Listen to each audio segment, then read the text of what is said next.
Panchavati class में आपका फिर स्वागत है। आज का अपना टॉपिक है मौलिक अधिकार। पिछली क्लासों में हमने मौलिक अधिकार के संदर्भ में पढ़ा था, मौलिक अधिकार क्या होते हैं इसके बारे में पढ़ा था, तथा मौलिक अधिकार की मांगे भारत में कब कब किस रूप में की थी इसके बारे में पढ़ा था। आगे नेक्स्ट पार्ट में आज अपन पढ़ने जा रहे हैं मौलिक अधिकार के बारे में। तो संविधान के भाग 3 में अनुच्छेद 12 से 35 तक मौलिक अधिकार का विवरण किया गया है। बहुत बार एग्जाम में पूछा जाता है कि मौलिक अधिकार का विवरण कहां से कहां तक किया गया है। अनुच्छेद 12 से 35 में मौलिक अधिकार का विवरण। अच्छा, आगे है अनुच्छेद 15, 16, 19, 29 और 30। ये इन अनुच्छेदों में उन मौलिक अधिकारों का उल्लेख किया गया है जो मौलिक अधिकार केवल भारतीय नागरिकों को प्राप्त है। भारतीय नागरिकों को ही प्राप्त है। नागरिकों को ही प्राप्त है, अर्थात ये व्यक्तियों को प्राप्त नहीं है। और इसके अतिरिक्त जो भी अनुच्छेदों में मौलिक अधिकार का विवरण किया गया है वह भारतीय नागरिकों को भी प्राप्त है तथा विदेशी व्यक्तियों को भी प्राप्त है। ठीक है, आगे हम पढ़ेंगे मौलिक अधिकार का संक्षेप में विवरण। अनुच्छेद 12 से 35 तक मौलिक अधिकार का विवरण किया गया। तो अनुच्छेद 12 में क्या है? अनुच्छेद 12 में राज्य की परिभाषा दी गई। क्योंकि पहले ही मैंने आपको सूचित कर दिया था या बता दिया था कि मौलिक अधिकार की मूलतः हमें राज्य के विरुद्ध प्राप्त है, और राज्य के विरुद्ध प्राप्त है तो हमें राज्य की परिभाषा या राज्य में कौन कौन सम्मिलित है इसकी जानकारी होनी चाहिए। तो अनुच्छेद 12 में राज्य में कौन कौन सम्मिलित है इसका विवरण दिया गया है। तो राज्य में कौन कौन सम्मिलित है वो अपन पढ़ेंगे। राज्य में भारत सरकार एवं संसद। भारत सरकार से तात्पर्य है कि भारत सरकार का कोई भी कर्मचारी और संसद का कोई भी सदस्य इसमें सम्मिलित है। राज्य की सरकारें एवं विधानमंडल। राज्य की सरकारें एवं विधानमंडल से तात्पर्य है राज्य सरकार का कोई भी कर्मचारी एवं विधानमंडल का सदस्य इसमें सम्मिलित है। सभी स्थानीय प्राधिकारी एवं प्राधिकरण। प्राधिकरण मतलब नगर निगम, नगर पालिका, ग्राम पंचायत, ये प्राधिकरण की श्रेणी में आएंगे और इनके कोई भी सदस्य इसमें सम्मिलित हैं। अन्य प्राधिकारी एवं प्राधिकरण।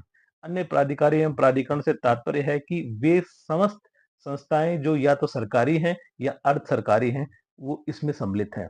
अर्थात इनके द्वारा मौलिक अधिकारों का उल्लंघन किसी भी रूप में किया जाता है तो आप वाद दाखिल कर सकते हो इन सबके विरुद्ध। ये था राज्य की परिभाषा और राज्य में कौन कौन सम्मिलित है। फिर आगे अपन चलते हैं अनुच्छेद 13। अनुच्छेद 13 में मूल अधिकारों से असंगत एवं उनका अल्पीकरण करने वाली विधियों का विवरण किया गया है। मतलब ऐसे समस्त कानून का उल्लेख किया गया है जो कि मूल अधिकारों से या तो असंगत है या उनको कम करने का प्रयास करती हैं। तो ये सभी जो ऐसी विधियां हैं वो शून्य घोषित की गई हैं अनुच्छेद 13 में। तो इसके 4 पार्ट हैं अनुच्छेद 13 के। अनुच्छेद 13(1). अनुच्छेद 13(1) में कहा गया है, यह अनुच्छेद यह घोषणा करता है कि संविधान के लागू होने के ठीक पहले भारत में प्रवृत्त विधियां उस मात्रा तक शून्य होंगी जिस मात्रा तक वह भाग 3 के उपबंधों से असंगत है।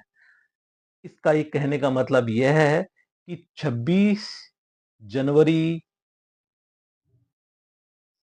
1950 को हमारा संविधान लागू हुआ था।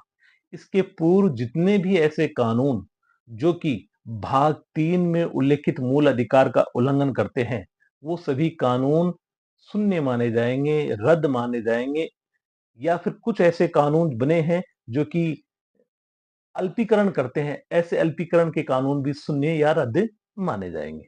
अनुच्छेद 13(2). अनुच्छेद 13(2) में कहा गया है, यह अनुच्छेद घोषित करता है कि राज्य कोई ऐसी विधि नहीं बनाएगा जो भाग 3 द्वारा प्रदत्त अधिकारों को छीनती है अथवा न्यून करती है। अर्थात राज्य से यहाँ तात्पर्य है देश से है, और देश यहाँ कानून बनाने का काम कौन करती है? व्यवस्थापिका काम करती है। कौन करती है? व्यवस्थापिका। व्यवस्थापिका अर्थात हमारी संसद या व्यवस्थापिका कोई भी ऐसा कानून नहीं बनाएगी जो कि भाग 3 में उल्लेखित मूल अधिकारों को या तो छीनती है या फिर उसे कम करती है। इस अनुच्छेद में यह भी स्पष्ट किया गया है कि इस खंड के उल्लंघन में बनाई गई प्रत्येक विधि उल्लंघन की मात्रा तक शून्य होगी। यदि संसद ने कोई ऐसा कानून बना दिया जो भाग 3 का उल्लंघन कुछ मात्रा में करती है, तो जितनी मात्रा में वह उल्लंघन करती है उतनी मात्रा में वह रद्द माना जाएगा, वह विधि रद्द मानी जाएगी।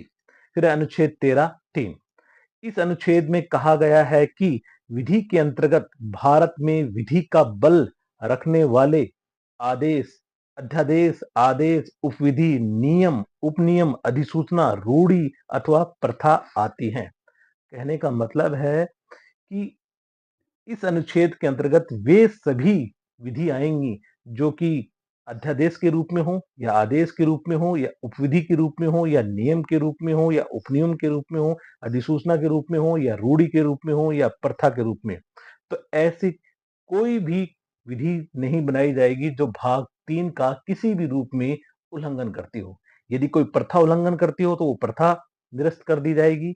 यदि कोई सूचना अधिसूचना उल्लंघन करती हो तो उसको निरस्त माना जाएगा। यदि कोई उपनियम उल्लंघन करता हो तो उसको निरस्त माना जाएगा। इसी प्रकार से उपविधियों को भी निरस्त माना जाएगा, आदेशों को भी निरस्त माना जाएगा, अध्यादेशों को भी निरस्त माना जाएगा।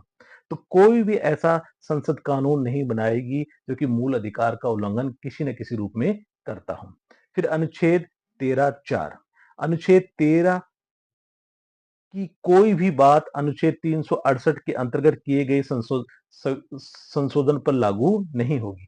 अर्थात इस उपबंध में अनुच्छेद 13 के अंतर्गत की गई कोई भी बात अनुच्छेद 368 के ऊपर लागू नहीं होगी।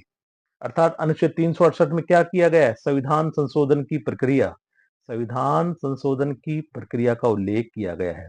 यदि संसद अनुच्छेद 368 का अनुसरण करते हुए अनुच्छेद 13 में कोई बदलाव लाना चाहती है तो वो ऐसा कर सकती है। ठीक है, तो इस प्रकार आज हमने जाना अनुच्छेद 12 में राज्य की परिभाषा को जाना और अनुच्छेद 13 में उन सब विधियों के बारे में जाना जो कि मूल अधिकार को न्यून करती हो या उनको छीनती हो, उनके रद्दीकरण के बारे में हमने जाना। आज की क्लास में इतना ही, बाकी नेक्स्ट पार्ट